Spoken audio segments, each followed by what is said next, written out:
तो चलिए प्रेमचंद के उपन्यास निर्मला के जरिए समझते हैं उस दौर में महिलाओं पर पड़ने वाले सामाजिक दबावों को। निर्मला का ये एक वाक्य ही उसकी पूरी दुखद कहानी की मानो नींव रख देता है। तो देखिए, हम निर्मला के जीवन के हर पड़ाव से गुजरेंगे और उससे जुड़े सामाजिक दबावों को समझेंगे।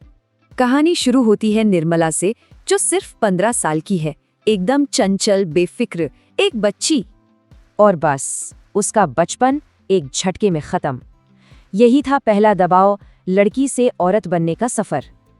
अब देखिए निर्मला की किस्मत पूरी तरह से उसके परिवार की आर्थिक हालत पर कैसे टिकी हुई थी।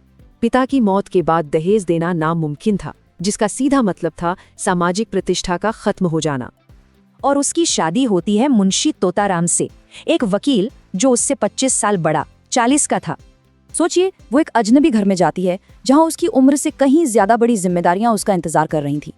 ये सपना उसकी बेबसी को दिखाता है कि उसे अपने जीवन पर कोई कंट्रोल ही महसूस नहीं होता था। यहीं से कहानी में शक का जहर घुलता है, जिसके नतीजे बहुत ही भयानक होने वाले थे। उस दौर में एक महिला की इज्जत बहुत नाजुक थी।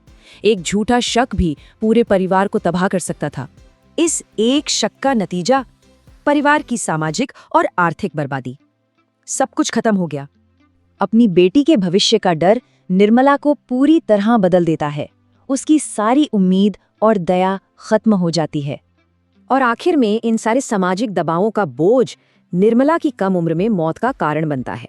मरते हुए भी उसके आखिरी शब्द अपनी बेटी के लिए थे। वो बस इस दर्दनाक सिलसिले को तोड़ना चाहती थी।